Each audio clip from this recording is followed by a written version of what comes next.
पिछले 500 सालों में अगर देखा जाए तो ईरान किसी न किसी के साथ फाइट में इन्वॉल्व ही रहा है।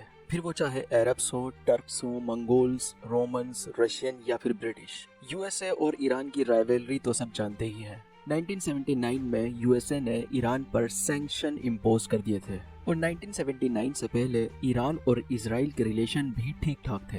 एक दौर वो भी था जब ईरान मुस्लिम मेजोरिटी वाला टर्की के बाद वो देश था जिसने इजराइल को एज ए स्टेट रिकॉग्नाइज किया था। ईरान और इजराइल के एथलीट्स के बीच गेम्स भी हुआ करते थे। इवन दोनों कंट्रीज के बीच इकोनॉमिक, पॉलिटिकल, मिलिट्री कोऑपरेशन भी हुआ करते थे।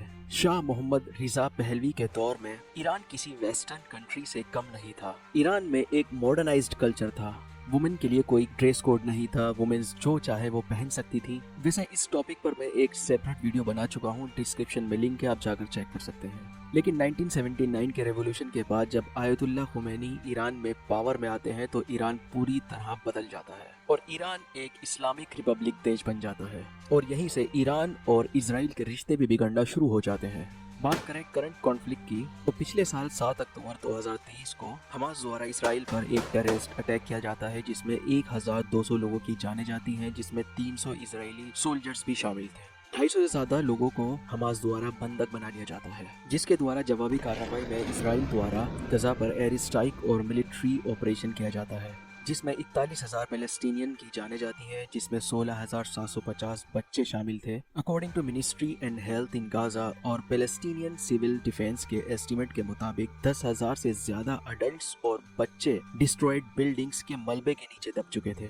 इसीलिए ग्लोबल कम्युनिटी और यूएन ह्यूमन राइट एक्सपर्ट द्वारा इसराइल के गजा में इस एक्शन को जेनोसाइड बताया है। लेकिन अगर बात सिर्फ पैलेस्टाइन और इसराइल के बीच सालों से चल रहे कॉन्फ्लिक्ट की है तो इन दोनों के बीच ईरान कहां से आ गया? ईरान और इसराइल का पंगा भी काफी पुराना है, क्योंकि इसराइल ईरान को अपने लिए सबसे बड़ा खतरा मानता है। क्योंकि इसराइल नहीं चाहता कि उसके आसपास किसी भी मिडिल ईस्ट कंट्री के पास न्यूक्लियर वेपन्स हों, लेकिन ईरान के पास वो टेक्नोलॉजी है कि वो न्यूक्लियर वेपन्स बना सकता है। पहले इसराइल को सद्दाम हुसैन पर शक था, इसलिए 1981 में इसराइल ने इराक के न्यूक्लियर रिएक्टर पर बम बरसा दिए थे, क्योंकि इसराइल को शक था कि सद्दाम हुसैन वहां पर न्यूक्लियर वेपन्स बना रहा है।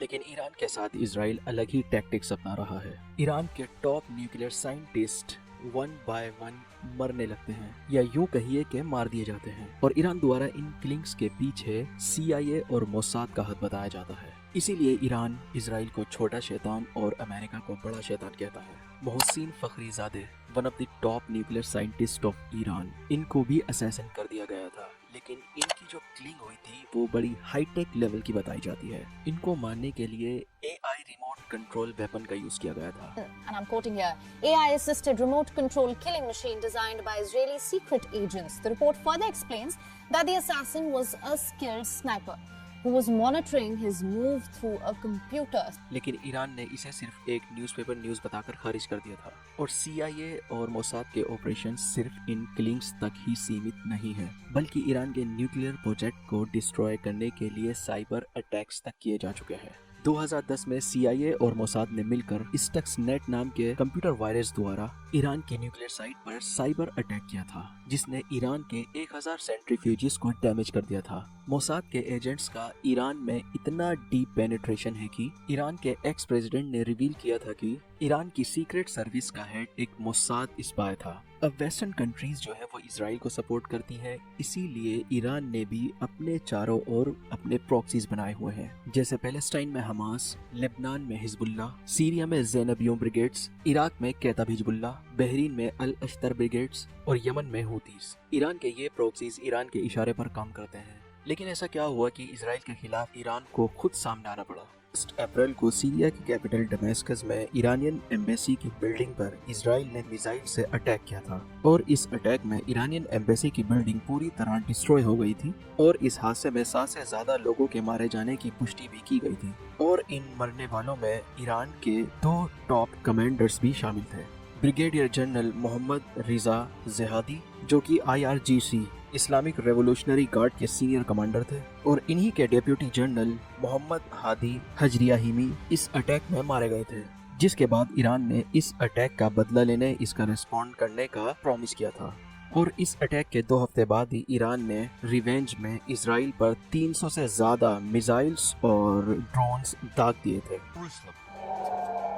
For the last several minutes, we've seen these flares streaking all across the skies over Jerusalem, and now for the first time, we're hearing the air raids. वहीं इजरायली डिफेंस फोर्स का कहना है कि Iran द्वारा लगभग 360 missiles and drones Israel पर fire किए गए थे, जिसमें 99% को इंटरसेप्ट कर डिस्ट्रॉय भी कर दिया गया था। फिर उसके बाद ईरानियन प्रेसिडेंट इब्राहिम रईसी की अजरबैजान जाते समय हेलीकॉप्टर दुर्घटना में मृत्यु हो जाती है, लेकिन इस हादसे में इसराइल का ऑफिशियली हाथ होने में कोई प्रूफ नहीं मिला था। फिर जुलाई में हमास पॉलिटिकल लीडर इस्माइल हानिया को ईरान में मार दिया जाता है, जिसके लिए ईरान ने इसराइल को ब्लेम किया था और ईरान के सुप्रीम लीडर ने रिवेंज की कसम खाई थी। फिर लेबनान में पेजर अटैक्स किए जाते हैं और फिर इसराइल द्वारा एयर स्ट्राइक में हिजबुल्लाह लीडर नसरुल्लाह को भी मार दिया जाता है और फिर इसराइल द्वारा सदर्न लेबनान में मिलिट्री ग्राउंड ऑपरेशन भी शुरू कर दिया जाता है। इन सभी अटैक्स के बाद ईरान ने 1 अक्टूबर को इसराइल पर 181 बैलिस्टिक मिसाइल्स फायर किए थे, जिसमें ईरान ने इसराइल के मिलिट्री बेस को टारगेट किया था और इसराइल का एयर डिफेंस सिस्टम इस अटैक को रोकने में कुछ हद तक नाकामयाब रहा, जिसमें ईरान का कहना है कि उसने मोसाद के हेडक्वार्टर और इजरायली एयरबेस को निशाना बनाया था, जिसमें ईरान ने इसराइल के फाइटर प्लेन को डिस्ट्रॉय करने का भी क्लेम किया था। और इसी अटैक के साथ साथ 2 आतंकी गनमैन ने तेल अवीव में फायरिंग भी की थी, जिसमें 8 इजरायली नागरिकों ने अपनी जान गंवा दी थी। सोर्सेस की अगर माने तो अब इसराइल इसकी जवाबी कार्रवाई में ईरान की ऑयल फैसिलिटी को टारगेट बनाना चाहता है, लेकिन अगर ऐसा होता है तो इसका हमें ग्लोबल इम्पैक्ट देखने को मिलेगा। दोनों देशों की आर्मी कंपैरिजन की अगर बात करें तो इसराइल के पास हाईटेक वेपन्स हैं, लेकिन ईरान के पास उसकी प्रॉक्सीज हैं। ईरान के पास 6,10,000 का लार्ज एक्टिव पर्सनल बेस है और रिजर्व फोर्सेस 3,50,000 है। इसराइल की अगर बात करें तो इसराइल के पास कुल 1,70,000 के आसपास एक्टिव पर्सनल है, लेकिन रिजर्व फोर्स बड़ी है जिसका नंबर 4,65,000 है। वहीं मिलिट्री स्पेंडिंग की अगर बात करें तो इसराइल का डिफेंस बजट $27.5 बिलियन था 2023 में, वहीं ईरान का बजट कुल $10.3 बिलियन था। ग्राउंड फोर्सेस की अगर बात करें तो ईरान के पास 10,000 बैटल टैंक्स और 7,000 के आसपास आर्टिलरी गन्स और 640 आर्मर्ड पर्सनल कैरियर्स हैं। के पास 400 बैटल टैंक्स, 530 आर्टिलरी गन्स और 1,190 आर्मर्ड पर्सनल कैरियर्स हैं। लेकिन ईरान के जो टैंक्स हैं वो ओल्ड टेक्नोलॉजी के हैं, जबकि इसराइल के पास लेटेस्ट हाई टेक्नोलॉजी टैंक्स हैं। एयरफोर्स की अगर बात करें तो इसराइल के पास 345 कॉम्बैट कैपेबल एयरक्राफ्ट हैं, जिसमें के 43 अटैक हेलीकॉप्टर्स हैं जो कि हाई टेक्नोलॉजी से लेस हैं। वहीं ईरान की अगर बात करें तो ईरान के पास 312 कॉम्बैट कैपेबल एयरक्राफ्ट हैं, जिसमें के 5 अटैक हेलीकॉप्टर्स हैं विद लिमिटेड एयर सुपीरियरिटी, जो कि IRGC द्वारा ऑपरेट किए जाते हैं। नेवल फोर्स की अगर बात करें तो ईरान के पास 17 टैक्टिकल सबमरीन्स हैं, 68 पेट्रोल एंड कोस्टल कॉम्बेटेंट्स हैं। वहीं इसराइल के पास कुल 5 सबमरीन्स हैं और 49 पेट्रोल कोस्टल कॉम्बेटेंट्स हैं। मिसाइल की अगर बात करें तो ईरान के पास सेजिल एंड खुर्रमशर मिसाइल्स हैं, जिनकी रेंज 2000 किलोमीटर है और इसी के साथ साथ फातेह हाइपरसोनिक मिसाइल भी है। इसी के साथ पास जेरिको 3 मिसाइल से जिसकी रेंज 48,000 और 65,000 किलोमीटर बताई जाती है। मिलिट्री पावर तो लगभग दोनों की एक जैसी ही है, लेकिन ईरान को एक बेनिफिट और है, वो है उसकी ज्योग्राफिकल लोकेशन। ईरान के वेस्ट में ऊंचे पहाड़ हैं जो कि उसकी नेबरिंग कंट्रीज से एक बैरियर का काम करते हैं और इसका ईस्टर्न रीजन एक बंजर रेगिस्तान से कवर्ड है। तो इन्हीं कुछ वजहों से ईरान में घुसकर ग्राउंड ऑपरेशन करना मुश्किल होगा। तो आज की वीडियो को इतना ही रखते हैं, मिलते हैं नेक्स्ट वीडियो में ऐसे ही किसी इंटरेस्टिंग टॉपिक के साथ।